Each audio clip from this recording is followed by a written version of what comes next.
Hey guys, this is Standing for Truth, and you are in for a real treat. This debate is between Dr. Ken Hovind and Adam Heap. I set this up about 2 months ago, and you are not going to want to miss this one. It's engaging. It is one of the best debates on the global flood and Noah's Ark that you'll ever see. Guys, enjoy. Shalom and greetings. So today we got Dr. Ken Hovind and Adam Heap in a debate on the Genesis flood.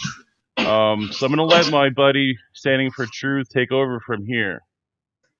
Awesome. Well, thanks, Praise, for allowing us to use your channel for this really exciting debate. It's been in the making for about a month now, so I'm excited. Everybody's excited. I know the audience is excited. So thanks so much, Dr. Ken Hovind and Adam Heap, for giving us your time, to enjoy this debate on Noah's flood. So it's going to be about the Genesis flood. We're going to start off here with Adam Heap. We're going to have a short intro from Adam, and then an opening presentation from Dr. Hovind. We're going to do a free-flowing discussion for about 30 minutes after that. No interruptions, even times, and then go into a couple short closings, and then just enough time for a few questions from the audience. We'll be going for about an hour till 4. So I'll hand it over to you, gentlemen. If you wanted to start there, Adam, you're good to go. You're muted right now, brother. So. Right. Hello. Does this work? Can you see me? Yes. Sweet. Hello. My name's Hello. Adam, and I'm here to learn today. So Kent Hovind is a firm believer in the story of Noah's Ark. I currently am not. So the purpose of this debate, it's not so much of a debate as a learning experience, is a chance for me to play a game of questions with Dr. Kent Hovind. And I have a large list here. So it's going to be a very short introduction. I'm not really bringing anything to the table. I'm letting him do his thing. And then I shall be probing where and how I can, just to check the validity of his claims and all that sort of stuff. So I hope we have a good day today. Thank you, Kent, for joining us. Thank you for the hosts for doing the hosty thing. Thank you, and I hope we have a good session today.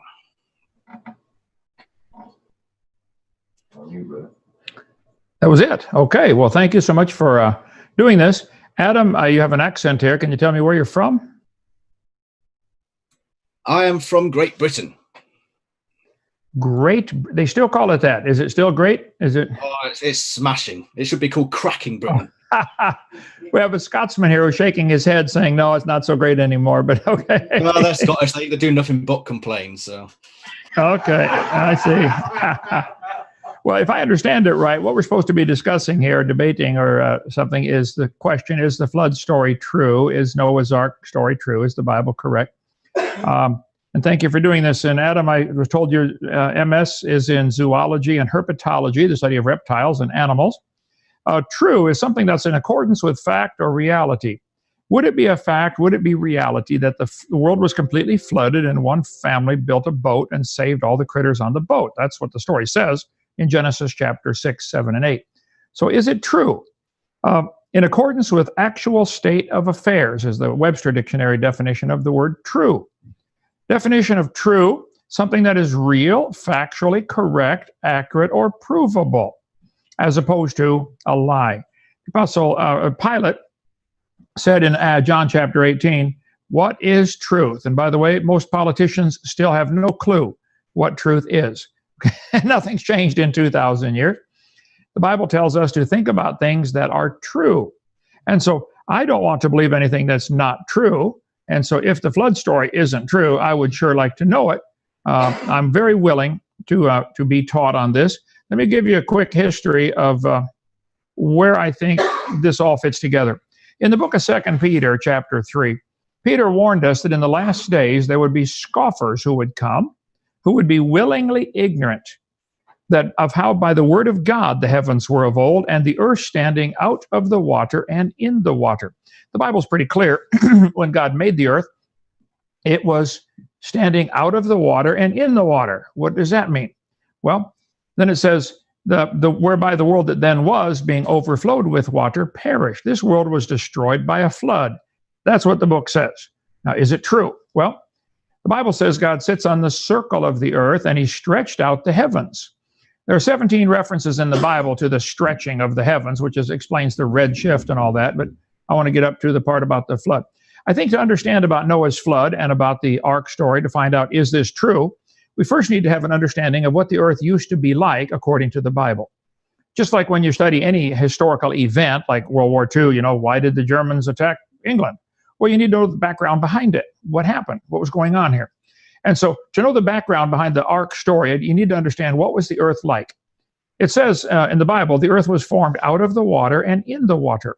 I believe there used to be a seventh layer of our atmosphere. There are now 6 layers to the atmosphere: troposphere, stratosphere, exosphere, etc. The 7th layer was a layer of water or ice, probably above the atmosphere, probably 6 miles up. Or in your metric system, that would be 10 kilometers straight up. There are some heat sinks up there. As you go up in the atmosphere, you get up a certain altitude, like 10 kilometers or 6 miles, and it's 100 below zero right now over our head here in Lenox, Alabama, where it's 95 degrees out there. So the earth had a canopy of water overhead. It also had water under the crust of the earth, and I cover this on video number 2 of my seminar series. Let me get up here. But the Jews have always taught there was water above the atmosphere. Here we go. Right here. There was also water under the crust of the earth. Most of the flood water for Noah's flood did not come from rain. Most of it came from inside the crust of the earth. Got a globe here somewhere. I did have. Where'd it go? Oh, here we go. All right. The earth today has a crust about 10 miles thick. It varies, sometimes only 3 miles thick under the ocean beds, but this crust of the earth used to have water in the crust of the earth, according to the scriptures anyway. The Bible says in Psalm 24, the earth is the Lord's. He founded it upon the seas. That means the foundation was upon the seas. And he established it upon the floods. So according to the Bible, the flood water was inside the earth, most of it. Same thing in Psalm 33. He gathereth the waters of the sea together as an heap. He layeth up the depth in storehouses. The depth is always a reference to the sea or the ocean in the Bible. So it used to be stored up inside the earth. Of course, everybody that studies earth science knows there's still a lot of water in the earth. Huge amounts of water still in the crust of the earth, subterranean water pockets. Okay, Psalm 136, he stretched out the earth above the waters. So the original creation had a layer of ice above, I'm just guessing 10 miles up, probably 2 or 3 inches thick. That made the earth like a big greenhouse, protected them, made them have perfect weather, perfect temperature, pole to pole, made the animals grow huge. Gigantic animals are found as fossils that simply are not alive today. They find fossil grasshoppers 2 feet long, fossil centipedes 18 inches long, fossil dragonflies with 5-foot wingspan. They simply could not fly today. Something had to be different. So a canopy overhead, like I think the Bible teaches, would be a reasonable explanation. They had greater air pressure and richer oxygen concentration to allow the insects to get much larger, and probably all the animals to get much larger in that world before the flood came and all this got messed up. There was a layer of air to breathe, probably 10 or 15 miles, and then a layer of rocks to stand on, the crust of the earth. Again, pick a number, 5 to 10 miles. And underneath that was water stored up for this flood. Walt Brown's book, In the Beginning, is fabulous on this, the hydroplate theory, how that there was water in the crust of the earth, and there still is a lot of it. The Bible says in the 600th year of Noah's life, the same day were the fountains of the great deep broken up. Most of the flood water actually came from inside. It only rained for 40 days, but the water kept coming up for 150 days. So it's not all coming from rain. It's not possible to rain enough to cover all the mountains. I understand that. I don't think the mountains were there. I think the Bible teaches pretty clearly in Psalm 104, at the end of the flood, the mountains arose, the valleys sank down, and the water rushed off to fill in the holes. So it's interesting that all the mountain ranges today follow the coastlines. The Appalachian Mountains here in America follow the North Atlantic. The Rocky Mountains follow the Pacific. I think the mountain ranges formed during the last few months of the flood, when the mountains arose and the valleys sank down and the water rushed off. The plates of the earth is broken up into plates. I don't think anybody argues about that. Those plates would be shifting and moving with the weight of all this water on top, while the joints where they meet, the fault lines, was still weak, freshly broken. And they could still move. So the fountains of the deep broke open, and then the windows of heaven were opened, and it rained for 40 days. But the water underneath is really where the flood came from. It came shooting out to the surface along the cracks. The earth cracked up like an eggshell, and we have fault lines: San Andreas Fault, the Hayward Fault, the New Madrid Fault. None of them are my fault, but the earth definitely has cracks all over the place, and some are still moving, and we still have volcanoes and earthquakes along those cracks generally. But the water rushing out during the flood, rushing out of these cracks, would be under incredible pressure, 10 miles of rock. It would go shooting up like a rocket. Actually, a cubic foot of rock is about 160 pounds.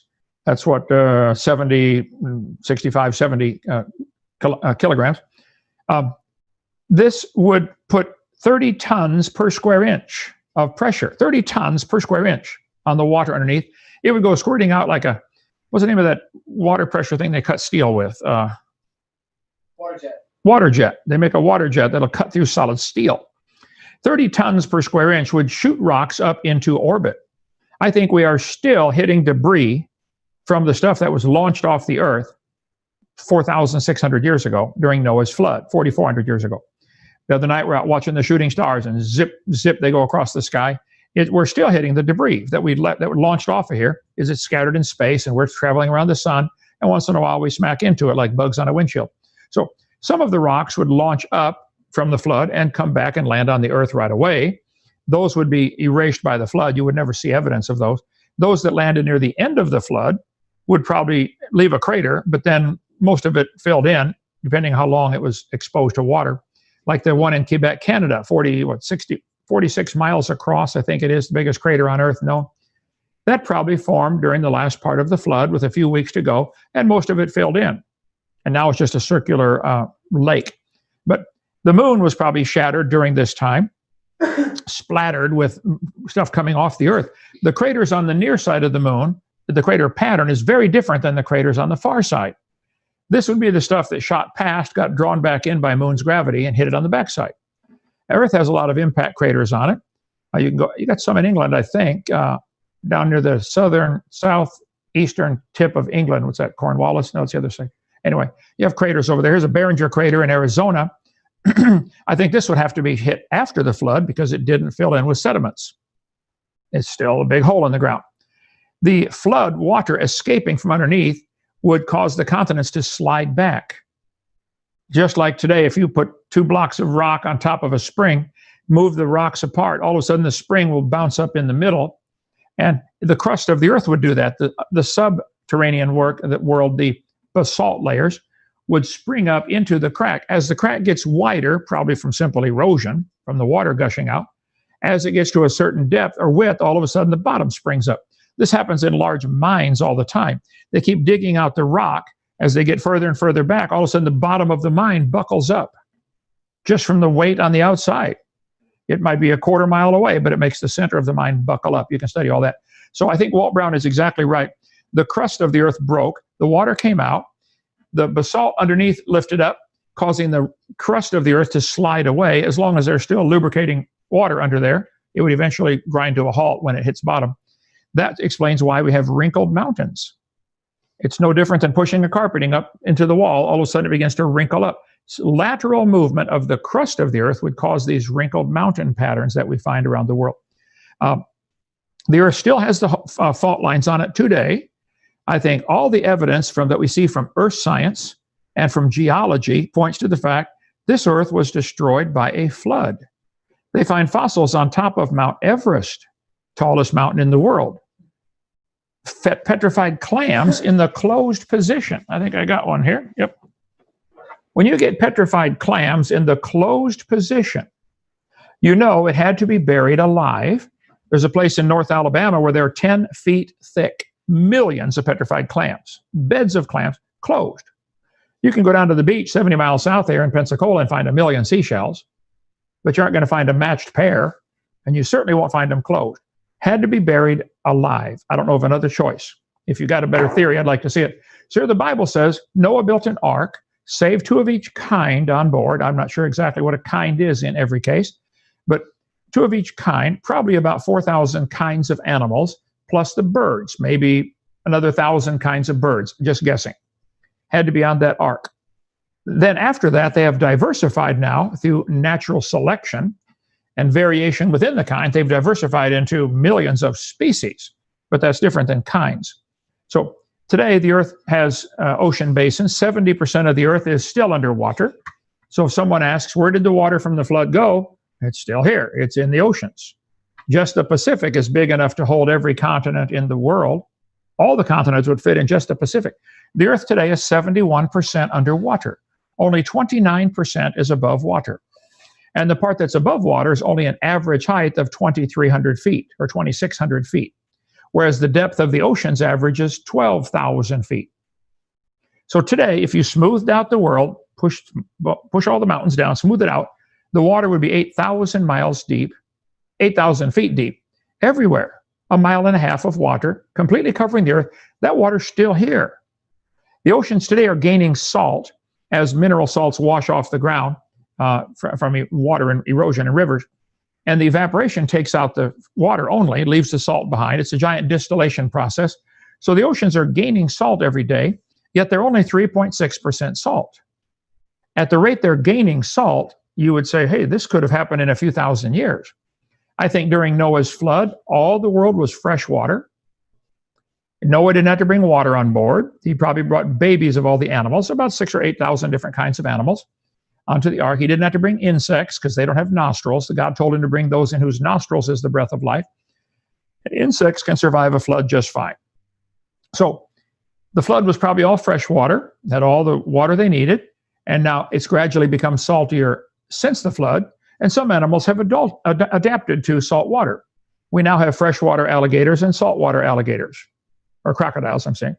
They might have had a common ancestor called a crocodile. That's not proof crocodiles are related to mosquitoes. So to change, there are saltwater bass and freshwater bass. 1 minute left, okay. So today there is still an enormous amount of water in the crust of the Earth. There are hot water subterranean vents. If there's hot water shooting up into the bottom of the ocean, where does it have to be coming from? Lower than the bottom of the ocean. Like, duh, okay? Tens of millions of these hot water vents are shooting up down there. And there's plenty of evidence of there still being a lot of water in the crust of the Earth. Deep sea hydrothermal vents, they're called, and you can Google that and get a million pictures. So my position is, it is very reasonable, it is logical, it is true to believe there was a flood that destroyed this world. We have evidence of the damage it did all over the place. It is certainly reasonable that all the animals could come from 7,000 or 8,000 pairs of animals on a boat. It is not reasonable that all the animals could come from a rock 4.6 billion years ago, like the evolution theory teaches. It is reasonable that all the peoples of the world could come from a family of 8 on a boat. I think it's very reasonable. Okay, there you go. Awesome. Well, thank you so much for that opening presentation, Dr. Ken Hovind. Thank you for your introduction, Adam. Our next phase will be approximately about 25 or 30 minutes, just free-flowing dialogue. Hopefully I don't have to step in. Your last debate, guys, was actually very respectful, very fun to listen to, very engaging. So I'll leave it up to you guys and start the timer on whoever's first word, whoever wants to start.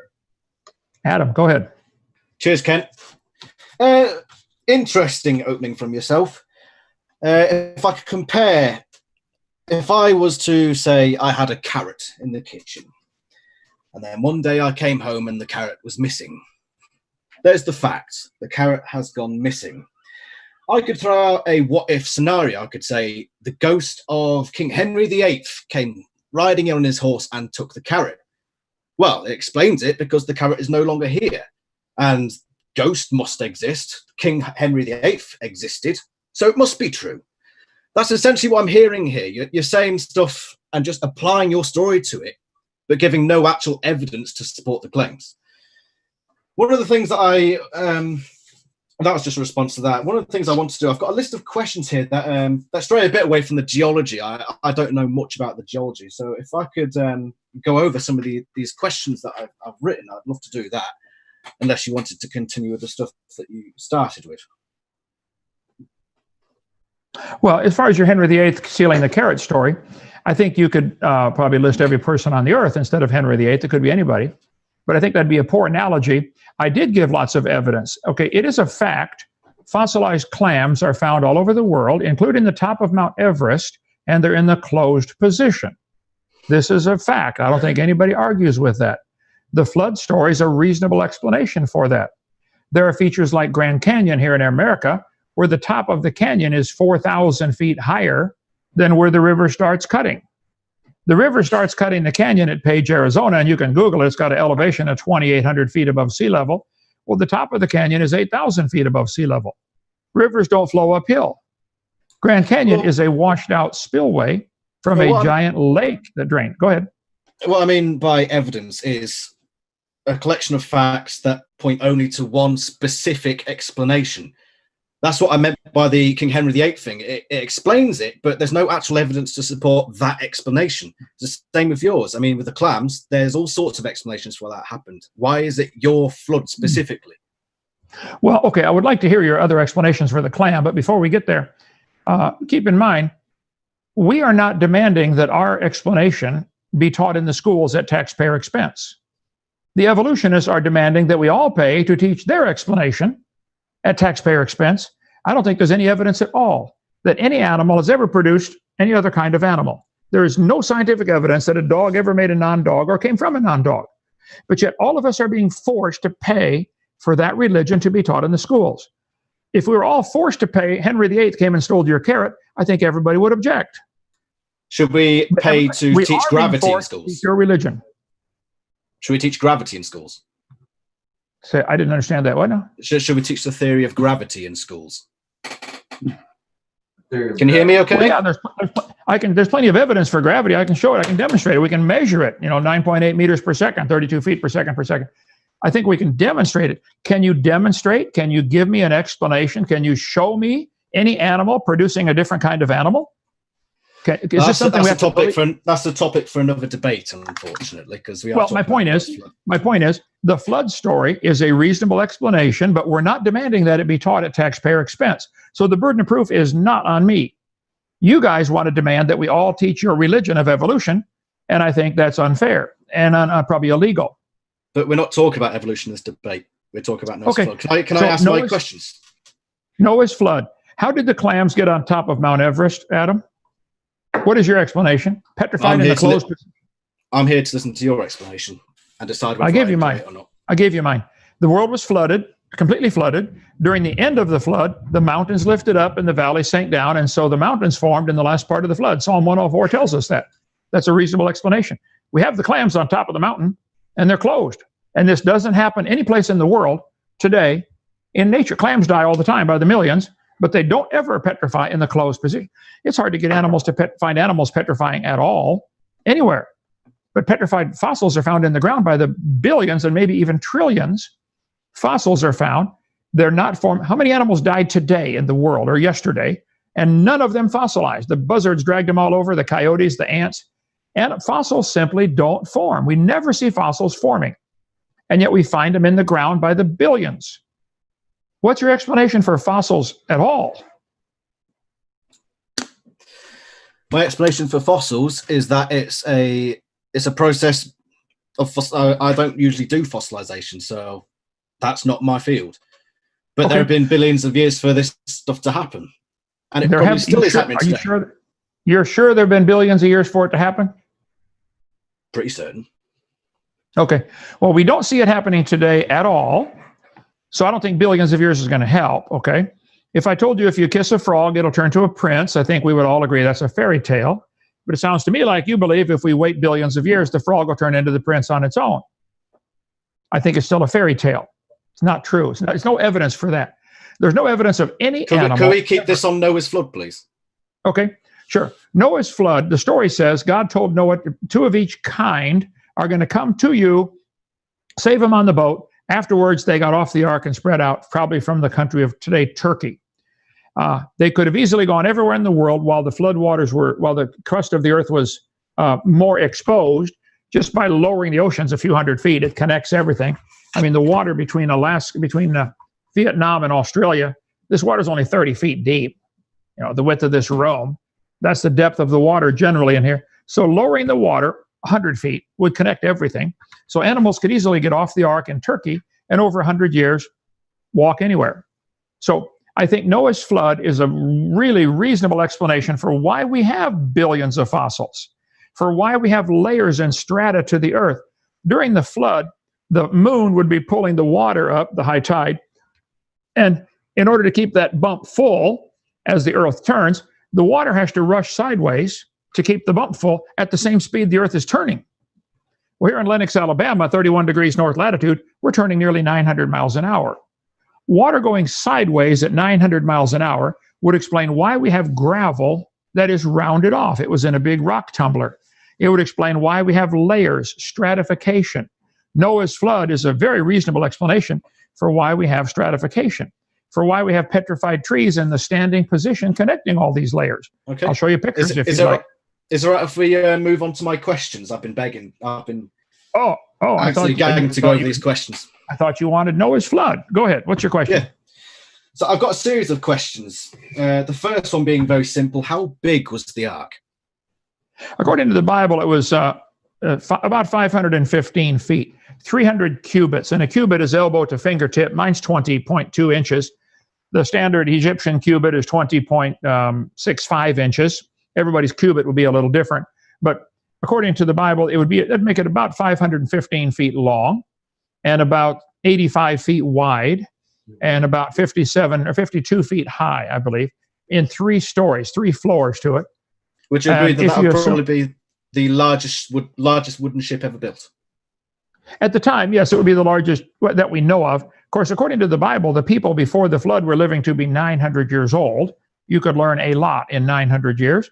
Plus, God told him how to build it. There have been many ships built much bigger than that now. The Queen Mary is nearly twice it. What's that? Are they all? Is it the largest wooden ship ever built?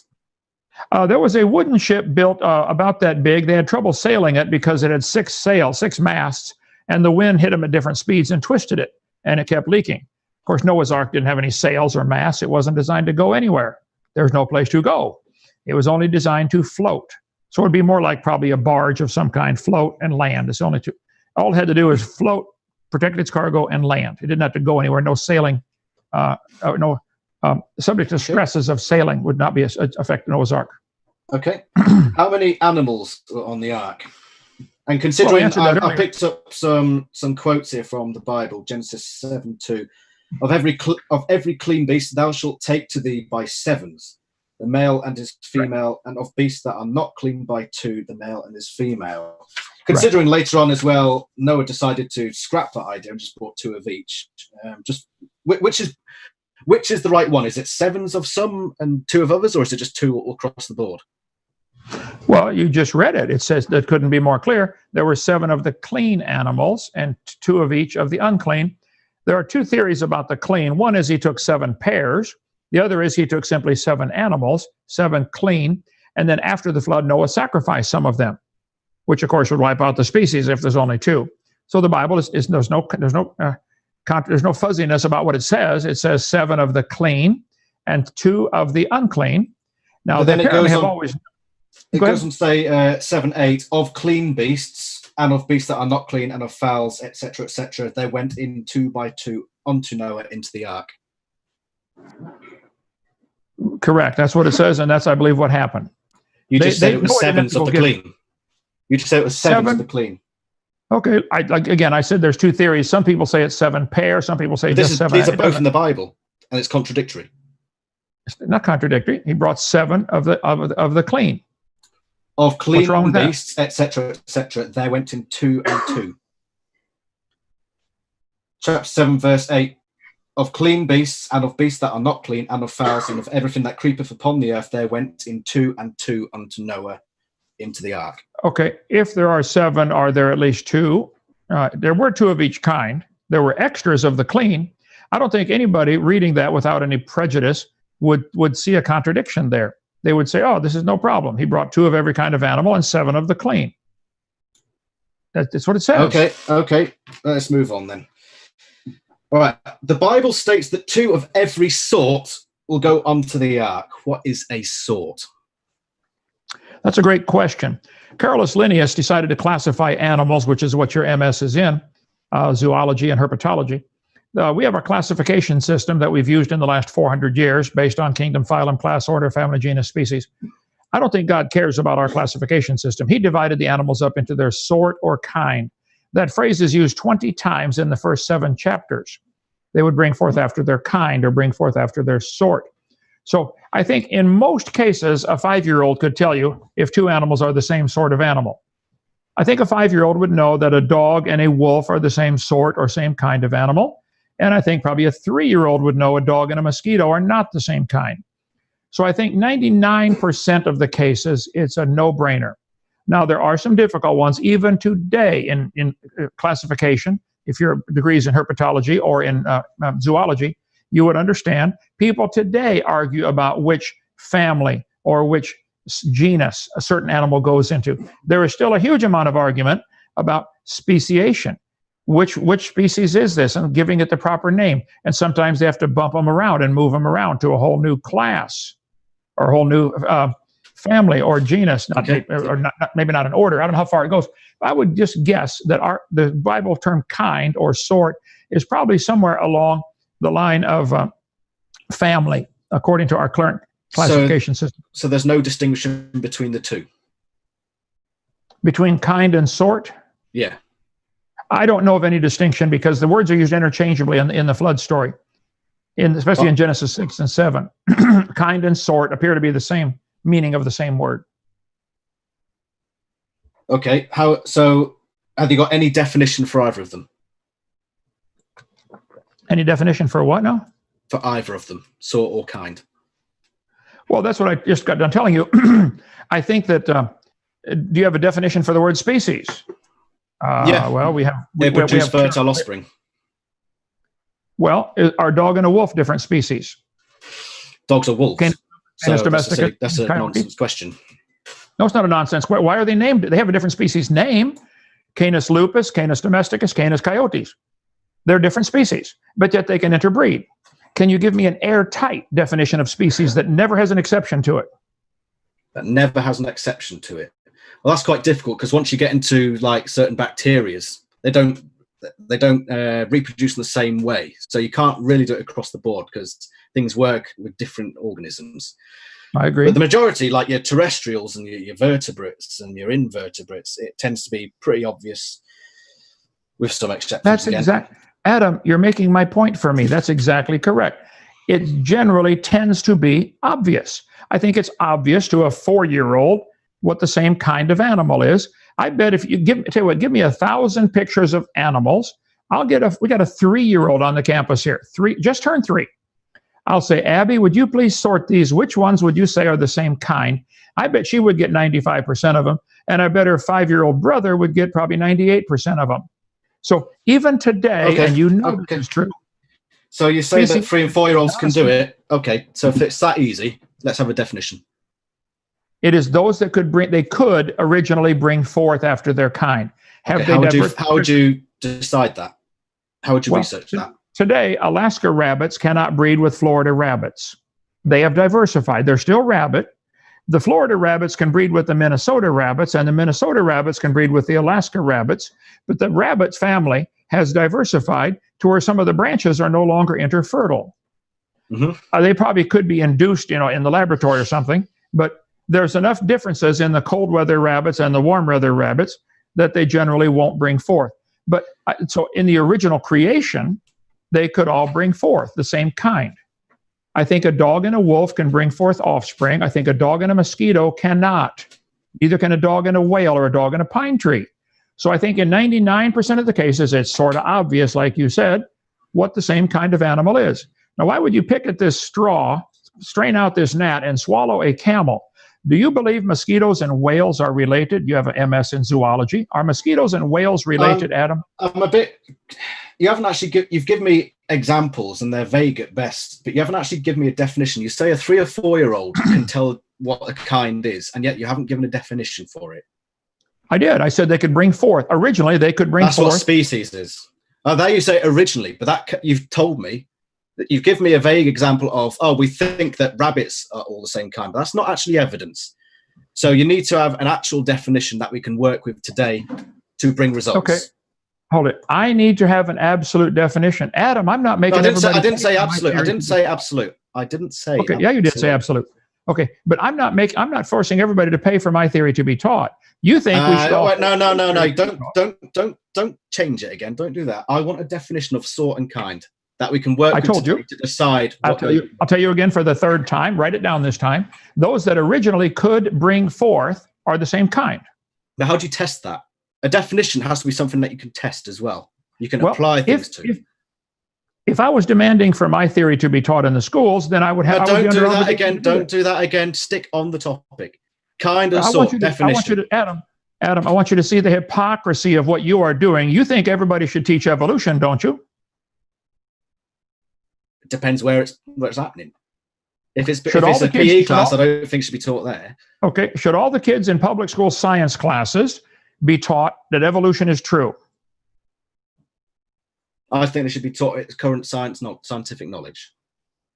It's the current scientific theory, or it's current scientific fact?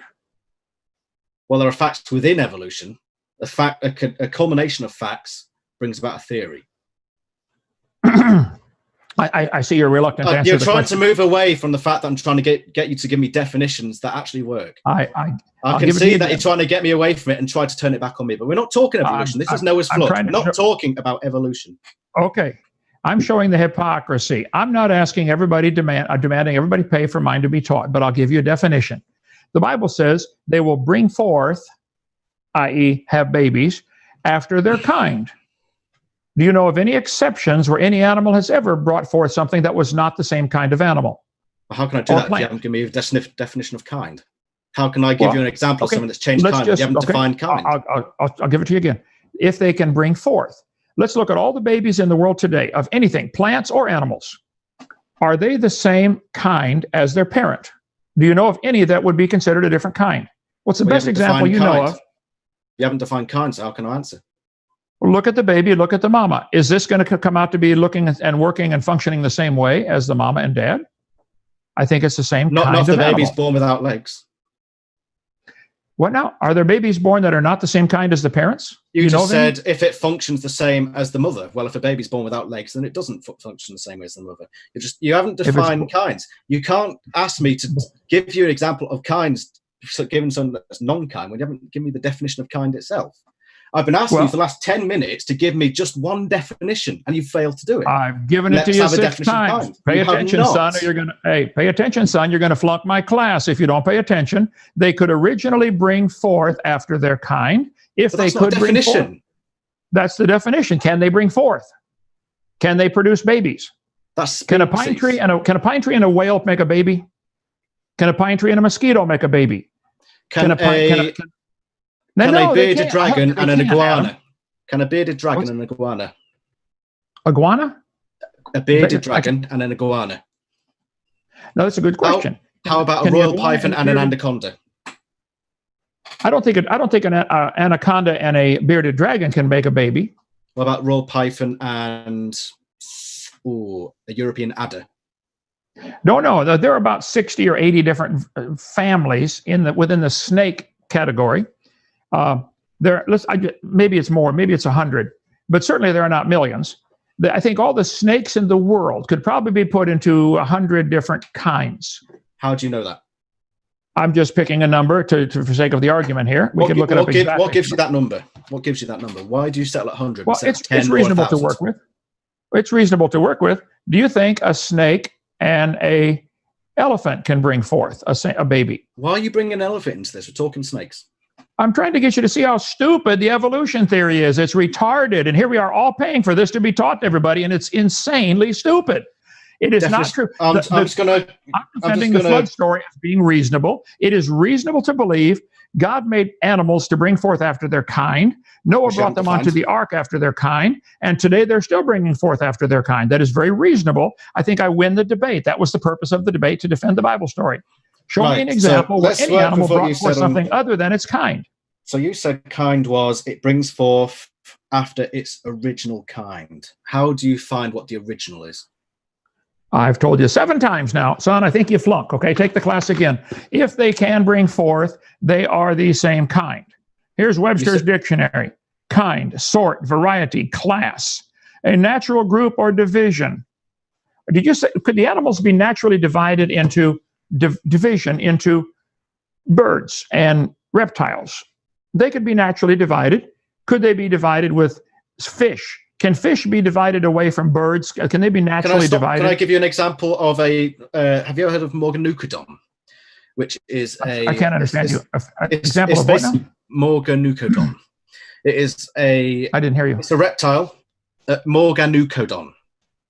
It might be Morganusodon. I'm sorry, I did not hear what he said. The computer gone? The name doesn't really matter. It is a reptile that has fur. It's got the gait of a lizard, and it's got the jaw that's halfway between lizard or reptile and mammal jaw. Is that you have a mammal? A reptile with fur? Wait a minute, Adam, slow down now. You're a zoologist here. What is the name of the reptile with fur, please?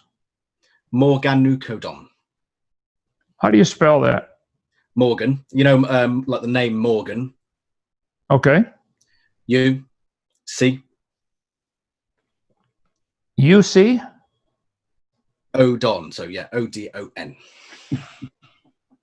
Morganucodon is a reptile with fur, you're telling me. I've never heard of this. I will look it up. Now, if there are some strange ones like the duck-billed platypus that we don't know where to put them, would you put the duck-billed platypus in the same kind or in the same species as anything else? Is there anything similar to a duck-billed platypus?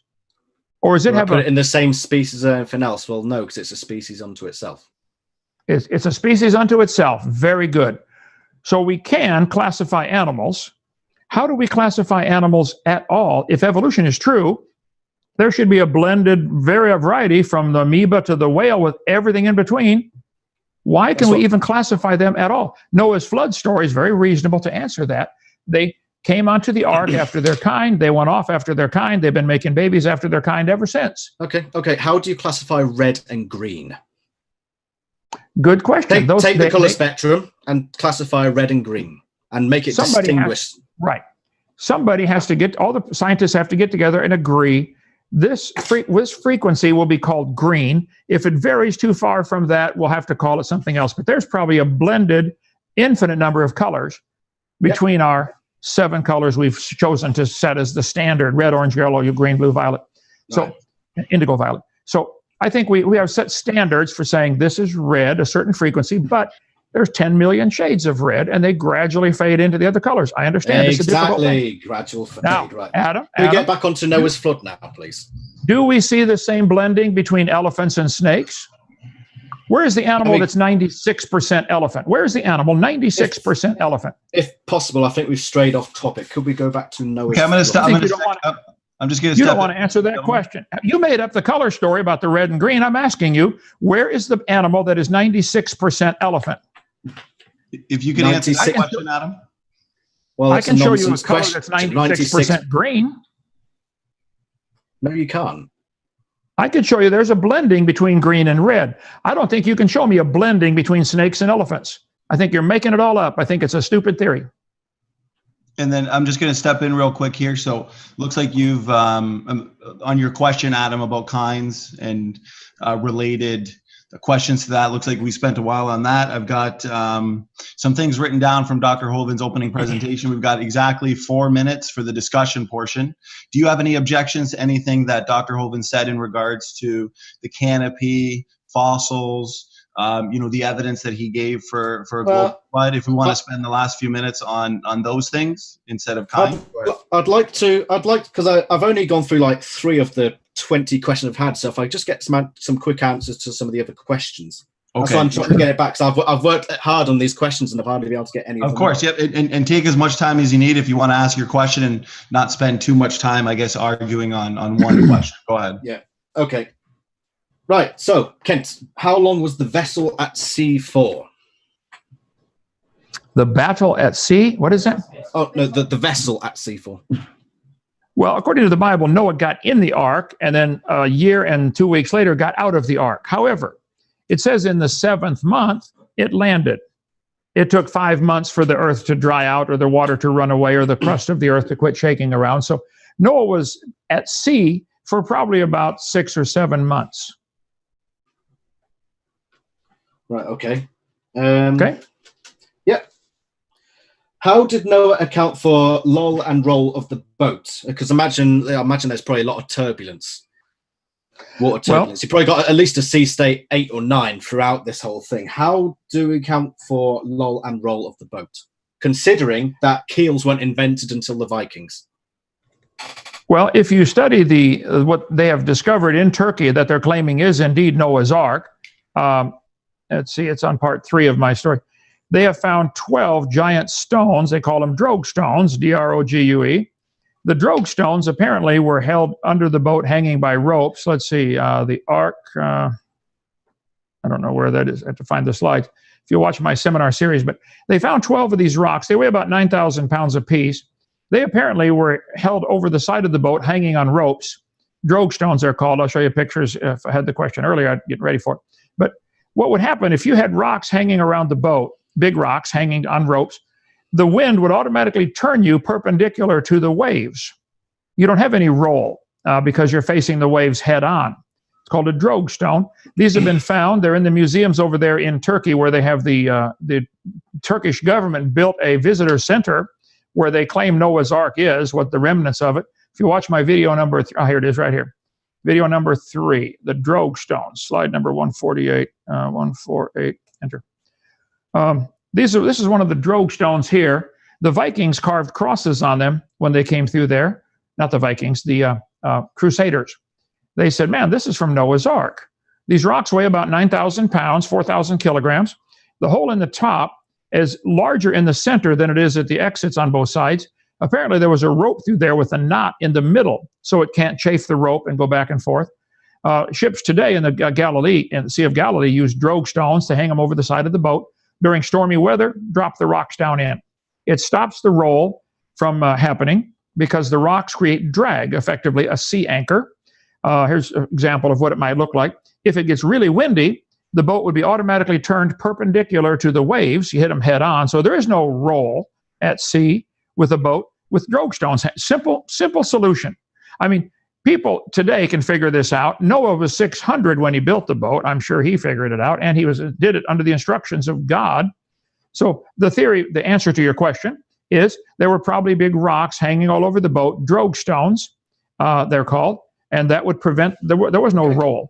Okay. Ships today. Can I move on to my next question? Navy, ask the Navy of your country, do they try to always hit the waves nose on?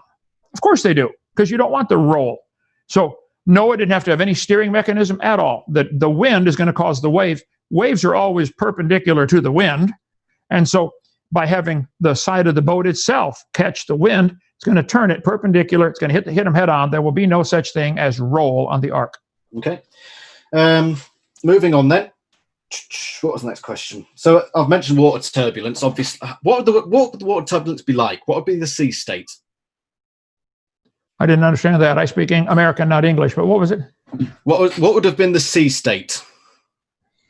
Sea state goes 1 through 10. 1 is like the water is like a mirror. 10 is the waves are 50 feet high. Well, that even to this day, right now, this moment, it varies from 1 to 10 all over the world. I mean, some places it's a 1, some places it's a 10 right now. So considering the conditions of Noah's flood, what would the there's no way to tell. I think Noah was in calm water the whole time and didn't have a problem. Calm water, despite the fact that all this water has been displaced. Oh, yeah.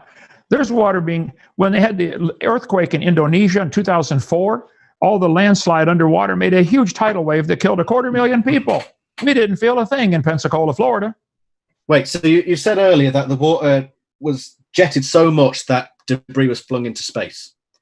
The entire world was flooded, and you think right? And within an effective radius of that crack, you would get enormous problems. But see, Noah was outside of the danger zone from all those cracks. Okay. Prove I'm wrong. Right. Ancient Mesopotamia would use what we now call keleks at the time of the supposed Noah's flood, which ships. You've got 20 seconds, gentlemen. So I guess this will be your last question. Yeah. Okay. Is it all right to just finish off this question then, despite the time limit? Of course. Yeah. Ask that question, and we'll allow Dr. Hovind to respond. Right, okay. So the question overall is what kind of boats would be around during that era? So obviously you've got ancient Mesopotamia, they used keleks, which were ships supported by inflated animal skins. The Egyptians had only just started making boats that were able to enter the oceans, and they were made with bits of wood or papyrus, and they were tied together with rope, and all the holes were filled with reeds. How would you, in the times where this is the top of technology, the absolute top, how would you expect a boat to be at sea for over a year in, you say the seas were calm, but they wouldn't be, turbulent waters, with a wooden ship bigger than the biggest wooden ship ever built? How do you account for that? Well, first of all, he was at sea for 7 months. I already answered that. Secondly, he was 600 years old. He'd be smart enough to think of this kind of stuff ahead of time. Thirdly, God told him how to build the boat. Fourthly, we can't prove it was in calm water or rough water. You're assuming the worst in every scenario because you don't want to believe the Bible, do you, son? You want to reject God's clear teaching of the word, and I understand that. That's your option. But worse yet, you guys want all of us to pay for that stupidness to be taught in schools. I don't think that's fair. But I think Noah's Ark story is told very clearly and succinctly in the Bible in 3 chapters, Genesis chapter 6, 7, and 8. Jesus claimed to believe it. Millions of people around the world have claimed to believe there was a worldwide flood. 330 flood legends now have been found from cultures around the world that had no connection with each other. There's certainly a lot of history about a worldwide flood. So to answer the specific questions of exactly how tall were the waves when Noah was, sailing 6 months and 3 days after the storm started, I don't know. Doesn't matter. But there are storms going on right now, probably hurricanes right now hitting Thailand or something. They're not affecting us over here. It's a big world. And it's very reasonable for there to be really horrible waves and storms and perfectly calm outside an effective radius of that. That's simple inverse square law. Have you ever been on on a flat bottom vessel in Sea State 4? Oh, I don't know if it was flat bottom or not. Why would you say that? Because keels weren't invented until the Vikings. Keels weren't invented. That's in our modern history. That's post-flood. Noah's Ark apparently did have a keel. They found it. Let me show you here. There weren't any keels known until the Vikings, which were... Well, that's because they're not studying Noah's Ark. They found the keel up near the mountain, Mount Ararat. This is a volcano. Mudslides and lava flows have pushed the ark down, but it tore the keel off. It was actually full of ballast stones. Noah's Ark had an effective keel because it's still there. Go over and study it in Turkey. You can go see it for yourself. There are ballast stones in it right now, and it's ripped off the bottom of the boat. The boat has slid down 17 miles from 4,000 miles of earthquakes and mud flows. So just because the Vikings finally refigured it out doesn't mean there wasn't one before that. People were 900 before the flood. I think you're stuck with the dreaming assumption that people today are smart and ancient people are stupid.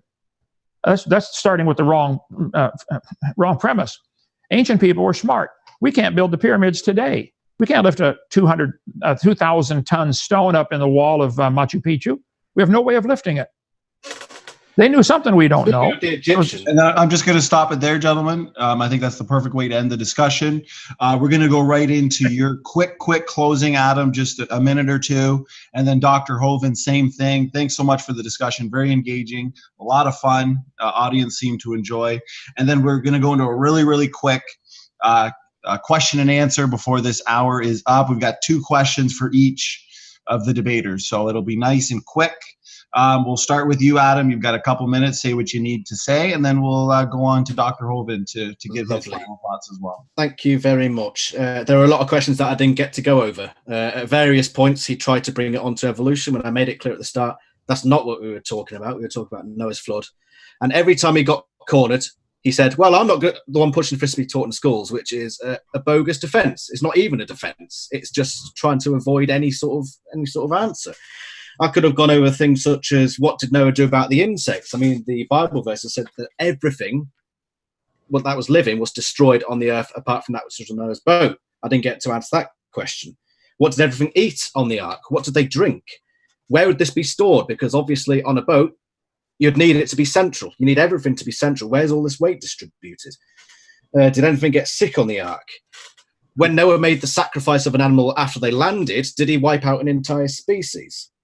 If animals microevolved after the flood, like he says they do, and we got the great diversity of life after the flood, what would life look like in 100 million years from now? What happened to plants if they went on the ark? Because if there was a flood that destroyed everything on Earth, surely we wouldn't have plants anymore. Why don't all animals show a genetic bottleneck at the time of the flood? It's something we simply don't see. Why were there civilizations such as the Egyptians completely unaffected by the flood? Why does the Chinese calendar start in 4717 and wasn't interrupted by the flood? What about dinosaurs? What about Tiktaalik and Morganukdon, which I mentioned earlier? Were they on the flood? How soon after the flood, if they were on the boat, were they killed off? Were there any animals left off of the ark? Why is the last common male human ancestor estimated to be about 340,000 years old as of latest estimates, whereas it should be in the region of 4,000 something years old if we were to believe this story? And my last question would have been, why does all modern science disagree with you? I didn't get to answer any of these questions because he kept diverting and trying to place the blame on me. But I've enjoyed this. Thank you very much. My name's Adam. I hope I've done you all a good service tonight. Thank you and goodbye. All right. Okay. Well, Adam, go ahead, Dr. Hovind. Sorry. okay. Adam, thank you for doing this. I've been turned down for debates about 8,000 times. Most people don't want to defend their religion in front of somebody who may be able to answer them. And by the way, every question you asked here in your last closing here, I think I can answer.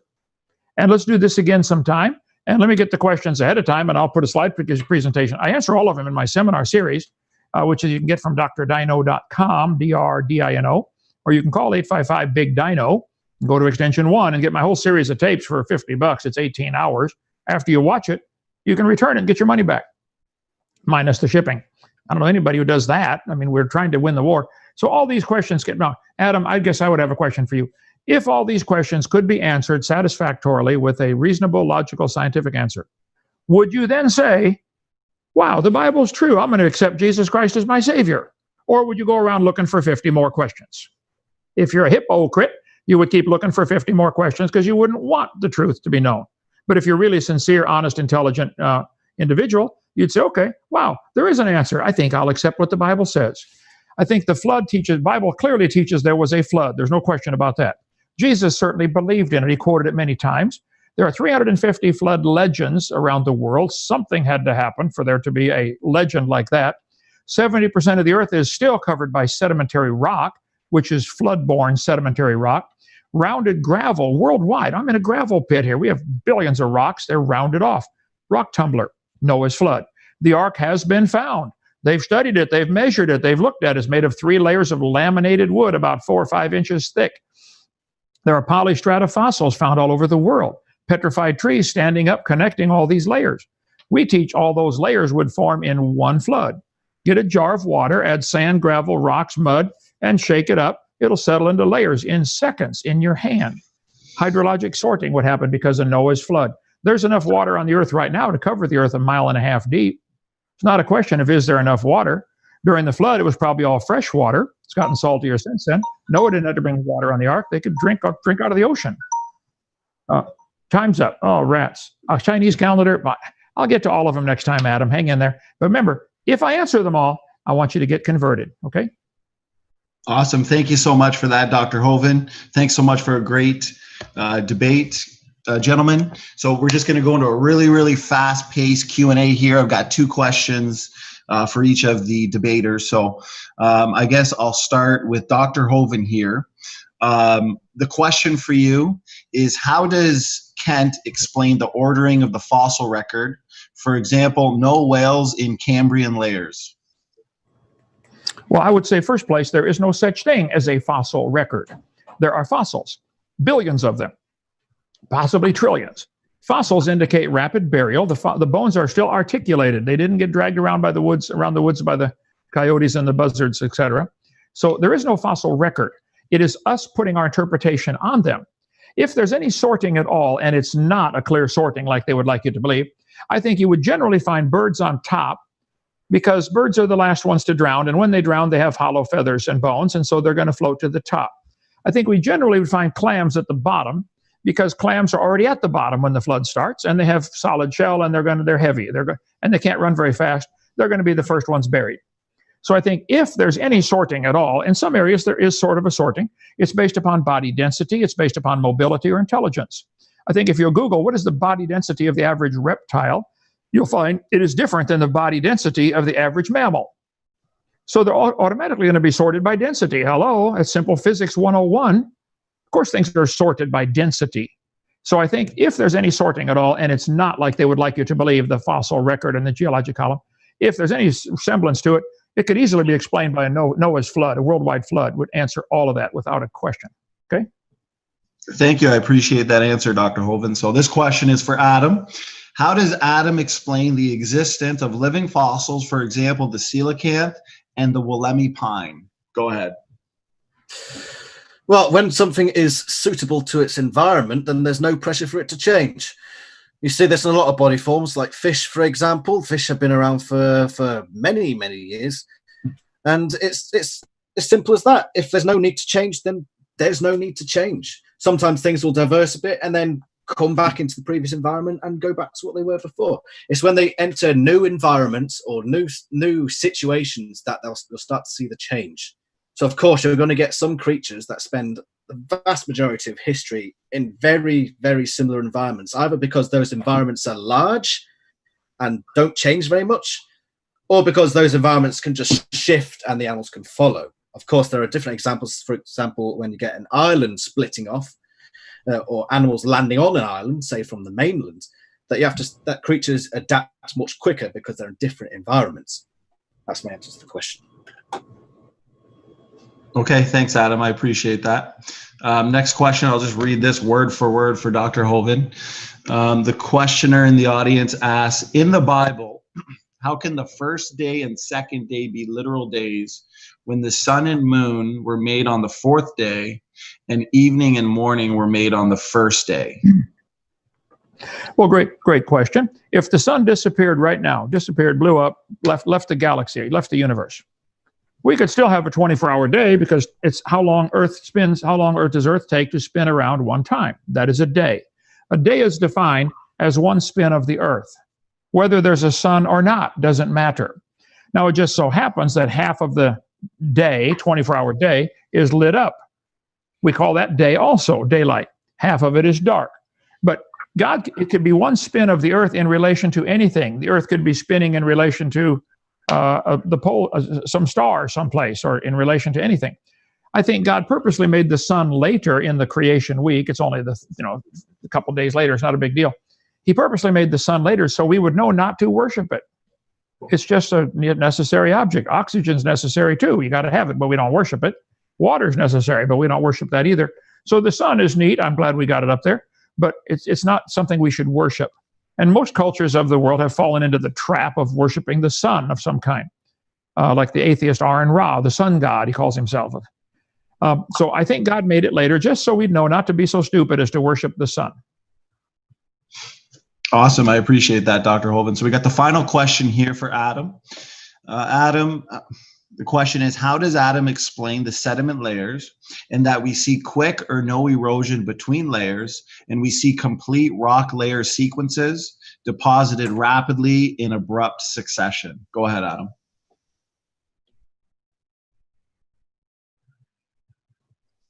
Oh, did you get that, Adam?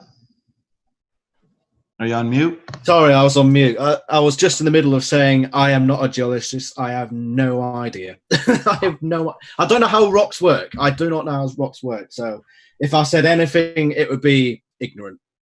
Born of ignorance. Okay, I can allow a quick last response. Can I say Dr. Hovind there if you'd like, and then we can. Can I say something about his previous response then, if he gets something? Sure. If Dr. Hovind wants to respond to that one real quick, and then you can do a quick response to Dr. Hovind's question, and then we'll call it a day, gentlemen. Yeah, I think sediment layers are very easy to explain by a worldwide flood in the days of Noah. You can make sediment layers, we make it in a jar in a matter of seconds. I can show it, watch it happen. So that's real science. Science is things we can observe, study, and test and demonstrate. I think we could demonstrate with a scientific experiment that animals would automatically sort themselves, dead animals, based on body density, habitat mobility, etc., and that sediment layers can be formed rapidly. There's a video called Experiments in Stratification where they show sediment layers, 10 or 15 at a time, being deposited horizontally. The atheists are saying the layers on top are younger than the ones on the bottom. I say, you got to be kidding. If this one's younger, did it come from outer space? How can any layer possibly be younger than any other layer unless it came from outer space? All the layers are the same age. They were just reshuffled at the time of Noah's flood, but they don't want to believe in the flood. Peter hit it right on the head. They're willingly ignorant of the creation and the flood because it represents the judgment of God. So I don't think there's no such thing as a fossil record. The sediment layers all formed during Noah's flood. They're all the same age. And petrified trees in the vertical position are proof of that. And I show that some other time. Go ahead. I just want a quick word on your density decides where something lands in the layers. I looked up earlier today spiders, and you have Sicariidae, which is found in the Neogene strata, which is some of the top layers of rocks. You also get spiders Aterocopus, found in Devonian strata, which are much, much further down. This alone is a clear contradiction to your idea that everything is sorted by density, because they're both spiders. Well, I can answer that very simply. During the flood, there would be areas that would be inundated for a while, and then if the crust of the earth flexes up and down, like it would normally, then that layer may be up and exposed and dry out, and then it goes down, and new layers are put on top. If all of the strata were formed at the same time, you would be correct. I said all of the strata were formed in the same flood. That flood could deposit things where you'd get the denser object stuck in the top because it was during the last part of the flood that it finally got settled there. I think it's very easy to explain how things could be out of order based upon a flood lasting a year and the crust of the earth flexing up and down. So right here in our gravel pit, we have 5 layers of gravel, clay, gravel, clay, gravel, clay. You guys saw them today. That would be formed by each tide. Each tide coming in would form a layer of gravel. And then when during high tide, when it sits still, small stuff settles out and makes a layer of clay. You can Google stratification, and you'll see it all over the world. Let's see, 264. We have the little thing made out of sand right here. You flip it over, and it makes multiple layers in a matter of a minute. This doesn't take a long time. These little sand toys, you can buy them at, I don't know if you have Walmart in England, but they make multiple strata very rapidly. So there's no such thing as a geologic column. It's one of the dumbest ideas we've ever taught to kids. I taught earth science 15 years. There is no geologic column. The stratification would be because of Noah's flood, and there may end up being some layers on top, just like these 2 densities of sand, blue and yellow, blue and white. They're going to sort into multiple layers. Here, the black and the white are different densities, but it doesn't just all be black at the bottom and white on top. It has to do with how the water moves around. Okay. Awesome. Well, thanks so much for that response, Dr. Hovind. Awesome Q&A, guys. The debate was very enjoyable. I want to thank you both for giving us your time. I know you guys are very busy. So as usual, it was a blast, guys. If you want to say some final words, if you want to promote your channels or whatever, and then we'll call it a day. Yeah, go ahead, Adam. Yeah, where do I find this recording? It's not on YouTube, is it? Yes. Adam, it will be. This debate will be uploaded on my channel, Standing for Truth, probably in the next 30 minutes or so. So I can send you the link. Adam, are you talking about this debate we just did? It'll be on his channel and our channel, Dr. Kent Hovind Official. But the Experiments in Stratification is called Experiments in Stratification. It was done at the Navy flumes in Colorado, where they test stratification so they can know where to hide their submarines and stuff. Experiments in Stratification. Okay. I just want to say thank you, Kent. Thank you, Standing, and thank you, Praise. It's been enjoyable, and I hope you'll have a tremendous evening. Well, thank you for doing this, Adam, and I hope you have a tremendous eternity. I hope you get all this straightened out and accept Jesus Christ as your Savior, because the Bible is true. And not only, the Bible says the scoffers are ignorant of the creation and the flood, they're ignorant of the coming judgment. And there's a judgment coming, whether you believe it or not. I'm trying to help you get ready for that. So Jesus died on the cross to pay for your sins, and if you'll accept his payment, he'll move inside and make a whole new person out of you. It's wonderful. Come visit Dinosaur Adventureland, Adam. I'll give you a tour, show you around the place, and we'll get you converted. If you could pay for the flight, that would be lovely. Yeah, do that. You get here and we'll feed you and house you. Amen, Dr. Hovind. Okay, thank you so much, gentlemen. Praise, if you want to have a final word there and shut her down, brother. Yeah, this was awesome. I appreciate Dr. Hovind coming on, and Adam. It was a pleasure for me, and I would like to do this more often. these type of debates are really interesting and fascinating. So I want to say thanks to everyone coming in here and participating in the chat. And I want to say God bless and see you later.